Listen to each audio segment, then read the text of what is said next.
podrás estar enganchado por la escuelita y lanzarte por las chelas en los comerciales. Estoy indignado. No me sale la voz. Nunca le saqué la voz a Alberto Fernández. Pero así más o menos dijo. Estoy indignado. Pero con Martín y Pese. Martín es Martín Guzmán y Pese es Miguel Pese, el presidente del Banco Central. No sé por qué a Guzmán le dice Martín y a Pese le dice por el apellido. Será porque es más viejo, no sé. Pero estoy indignado. Pero con Martín, me gusta más con Martín y Miguel.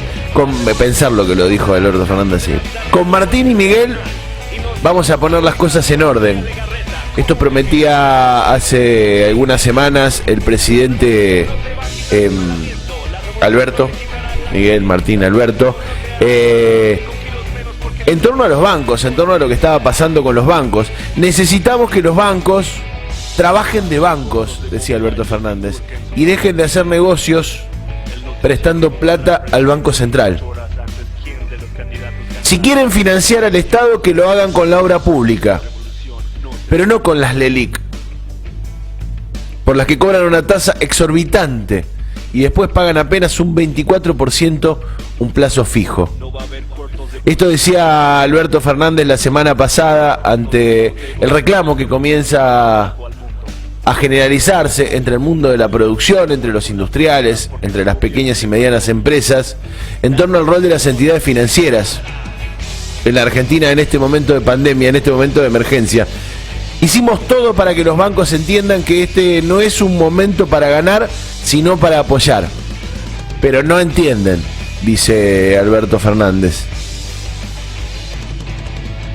Esto tiene que ver con los obstáculos que encontró la gestión nacional a la hora de impulsar el salvataje PYME, ¿no? Ese salvataje que prometía una ayuda que en los papeles era de 350.000 millones de pesos en créditos destinados a evitar la ola de despidos, el quiebre de pequeñas y medianas empresas, de comercios. Y para que ese plan funcionase había un sector que tenía que, no te digo perder, pero por lo menos ganar un poquito menos. Estamos hablando del sector financiero de la Argentina, estamos hablando de un sector que viene de ganar un montón. En 2019, por ejemplo, los bancos ganaron 430.000 millones de pesos. 430.000 millones de pesos gracias a las LELIC, estos papeles del Estado que por las altas tasas de interés de los últimos años generaban un rendimiento fenomenal, increíble, imposible de lograr en cualquier rama de la producción. La rentabilidad de los bancos el año pasado, la rentabilidad, lo que ganaron, la rentabilidad, el negocio de los bancos el año pasado aumentó un 81%. O sea, en 2019 ganaron un 81% más que en 2018. Estamos hablando de un año en el que la inflación fue del 50 puntos, del 50%. Tuvieron ganancias por encima, 30 puntos por arriba de la inflación. Contame si hay otro negocio así, porque no lo conozco. Si te pones a pensar otro rubro en la Argentina que haya tenido una rentabilidad del 80%, no existe. O son muy poquitos, muy específicos. Acá en nuestra provincia, por ejemplo, uno de los bancos que ha ganado y mucho es el Banco de Santa Fe, que está ahora en manos del grupo Petersen y que maneja todas las cuentas del Estado provincial, lo que le permitió tener una gran cantidad de dinero en sus manos para hacer esta bicicleta financiera con los bonos y con las LELIC. El Banco de Santa Fe, por ejemplo, duplicó su patrimonio entre 2018 y 2019, su patrimonio neto. Tenía 9.000 millones de pesos de patrimonio y pasó a tener 17.400. Sus activos aumentaron. Ay, se me complica el número porque son tantos ceros. Pero casi 28.000 millones de pesos. ¿Se entiende? Este es el sector al que se le está pidiendo que en este momento, que en el medio de la emergencia, gane un poquito menos. Gane un poquito menos, no que no gane. ¿Cómo intentó hacerlo el gobierno? Bueno, trató de que los 348 mil millones de pesos de LELIQs, las letras estas de liquidez del Banco Central, que estaban en los bancos y rendían un 38% anual, no fuesen renovadas. Entonces, ¿qué hizo el Banco Central? Le compró las LELIQs, le sacó, comprándoselas, las LELIQs a los bancos, y les dio pesos. Al tener los pesos en la mano, el peso no te rinde nada, y el gobierno decía, bueno, como ahora no tienen las LELIQ, que por tenerlas simplemente en el bolsillo les daba 38% de rentabilidad, la van a prestar. La van a prestar en esos famosos créditos al 24% que anunció el gobierno, y bueno, en vez de ganar 38 ganan 24. Sin embargo, los bancos solamente empezaron a dar créditos muy selectivamente a algunas empresas con buenas calificaciones crediticias. ¿Qué es esto? Los bancos tienen miedo de no cobrar, tienen miedo de que esta crisis se profundice mucho más, y dicen, nosotros no nos vamos a arriesgar, así que no presto. Así que no presto. Y el plan de salvataje a las pymes del gobierno quedó en buenas intenciones, porque es casi imposible hoy conseguir, si vos tenés un comercio, si tenés una pyme y querés pagar los sueldos, querés pagar deudas con un crédito, es casi imposible conseguir que un banco privado en Argentina te dé ese crédito.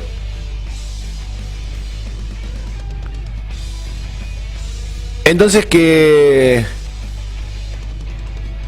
hizo el gobierno? Dijo, bueno, vos no querés prestar porque tenés miedo que no te la devuelvan. Bueno, vamos a hacer un fondo. Vamos a hacer un fondo de garantía argentino, el FOGAR. El fondo de garantía argentino es una guita que pone el gobierno como fondo de garantía, como garantía de que van a devolver la plata a las pequeñas industrias, las medianas industrias, para que los bancos presten la guita. Vos prestale que la garantía la pongo yo. Y entonces el gobierno giró 35 mil millones de pesos para que los bancos empiecen a acelerar los créditos. Y los bancos de nuevo dijeron que no. Porque si había que prestar 350 mil millones, querían 350 mil millones de garantía. No quieren poner un peso. Querían prestar solamente lo que esté en garantía. Y entonces empezó el tironeo, empezó la discusión. Y el fondo de garantía llegó casi a 100 mil millones. Y empezaron a prestar un poquito. Según los datos oficiales publicados por el Banco Central, los préstamos comerciales a las pymes por parte de los bancos privados apenas llegaron a un 8,5% de lo que se había anunciado. 8,5%. Pero no solo los bancos quieren todas las garantías, no quieren prestar, no se quieren arriesgar, no quieren dejar de ganar, sino que además siguen ganando. Porque en medio de la cuarentena, cuando estuvieron cerrados los bancos, vos recordás que después del 20 de marzo, cuando se declara la cuarentena obligatoria, los bancos cerraron. Cerraron durante 15 días hasta que este lunes abrieron.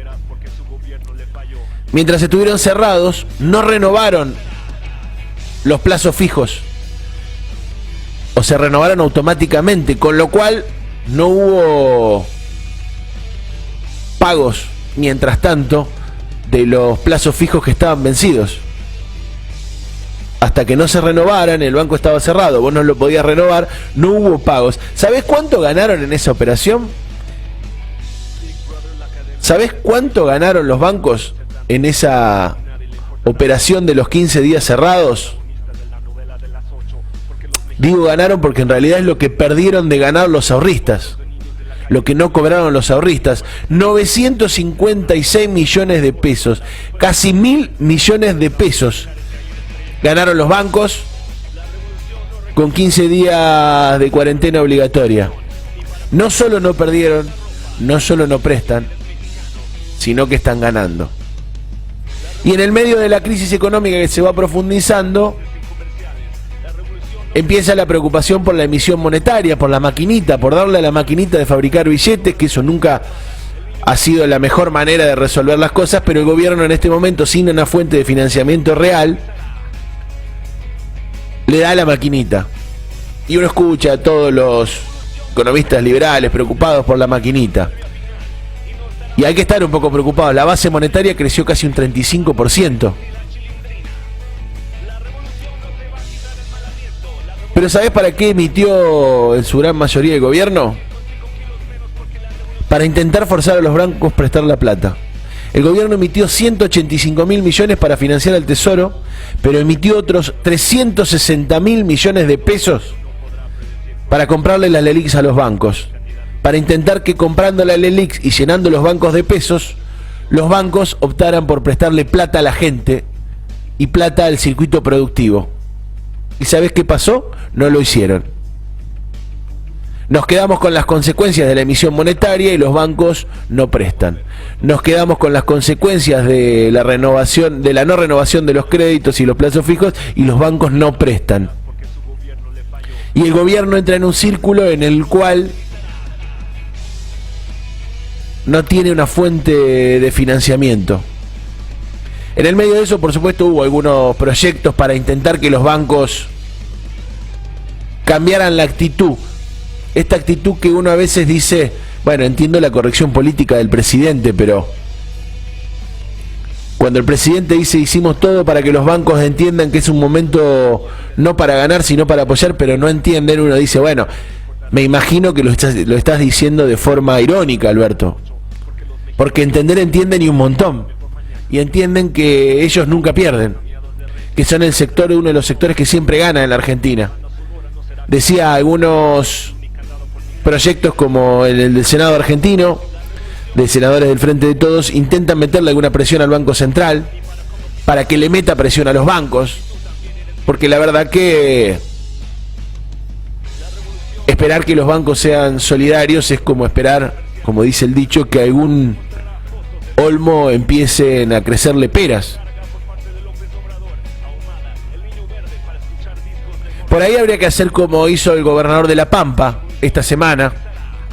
El gobernador de La Pampa esta semana dijo, bueno, apelamos a la solidaridad de los bancos y no tuvimos respuesta, de los bancos privados. Así que ahora van a poner más lo que más tienen. Y aumentó de un 9 a un 14% los ingresos brutos a los bancos privados de la provincia, que son 14 bancos. ¿Entendés? Dijo, apelamos a la solidaridad de los bancos y no tuvimos respuesta. Así que no vamos a tener respuesta. Bueno, entonces van a poner más los que más tienen y más ganaron, que en este caso uno de los principales sectores son los bancos. Y en La Pampa, por ley, pasaron a pagar más ingresos brutos. ¿Y sabés qué van a hacer con la guita de ese impuesto que creció en La Pampa? Van a dar créditos a tasa cero en el banco público, porque mirá vos, La Pampa todavía tiene banco público, tiene banco provincial, y con la guita que le cobran a los bancos privados, vos vas con tu negocio porque no podés pagar la luz, porque no podés pagarle al empleado, porque no podés producir, y el Banco de La Pampa te presta guita a tasa cero. Crearon un fondo de 250 millones de pesos para que el Banco Estatal otorgue créditos a tasa cero a trabajadores independientes y a pequeños comerciantes. Capaz que es por ahí. Porque de fondo uno entiende que el gran problema de la economía argentina de los últimos 20 o 30 años no tiene que ver con la pandemia. Tiene que ver con una estructura económica. Tiene que ver incluso con algunas leyes que en la Argentina, como sucedió durante la dictadura militar, con la ley de entidades financieras, armaron otra forma de economía en la Argentina. Allá por 1977, y lo cuento porque para cerrar, porque este es el problema de fondo. Este es el problema por el cual tenés que apelar a la solidaridad de los bancos, porque el conjunto de leyes que está organizada en la Argentina en lo económico les permite que si no quieren no presten, les permite que si no quieren no lo vuelquen a la producción y lo usen en la especulación. Te decía que la ley de entidades financieras que puso en vigencia la dictadura militar allá por el 77 es la que termina determinando todo el funcionamiento de los bancos y sobre la que se estructura el otorgamiento de créditos en la Argentina. Con aquella reforma, lo que se consolidó en la Argentina fueron las finanzas especulativas sobre la producción. ¿Qué decía la ley? Bueno, autorizaba un mercado libre de dinero, permitía que se instalen nuevas entidades financieras y le quitó al Estado argentino una cantidad de mecanismos reguladores que había tenido durante casi 50 años y que habían servido para industrializar la Argentina. A partir de aquella ley, la producción y las pymes tienen que pasar por largos laberintos burocráticos y se les torna casi inaccesible el crédito. Se concentró la propiedad del dinero y del crédito en la Argentina. 5 bancos tienen casi la mitad de los depósitos. 5 bancos tienen casi la mitad de los depósitos y 10 bancos tienen el 70% del mercado financiero en la Argentina.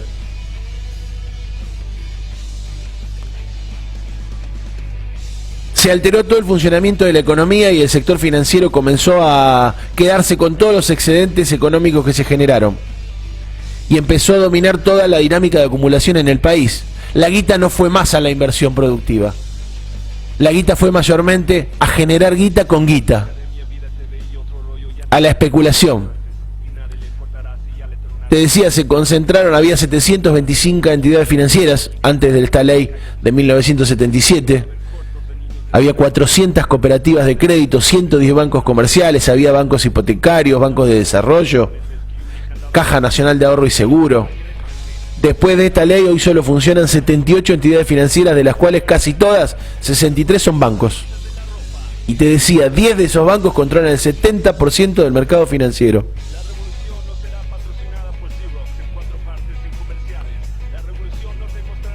Y no fue solamente un problema financiero. Paralelamente destruyeron con esa ley toda la inversión productiva. Entonces hay que empezar a discutir también estas cuestiones de fondo de la estructura argentina. Hay que empezar a discutir también no solo que ganan de más, no solo que hoy tienen que ganar un poquito menos, sino que hay que cambiar la estructura económica de la Argentina. Estas leyes macros que son las que permiten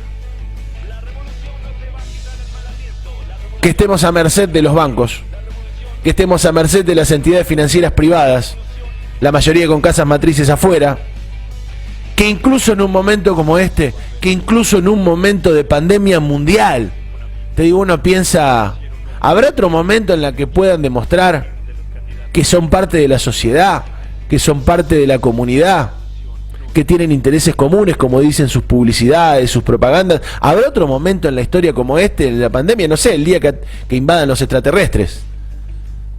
Ese día tampoco nos van a prestar guita. Ese día tampoco van a querer dejar de ganar, te lo aseguro. Van a empezar a ver si no financian viajes interestelares, algo, seguro. Porque el problema es que no es como dice Alberto, que no entienden. Es que están acostumbrados y están protegidos para ganar siempre. Será hora de que dejemos de apelar a la solidaridad de los bancos y empecemos a apelar al poder del Estado para hacer lo que hay que hacer. Bienvenidos a una nueva edición de La Brújula de la Semana.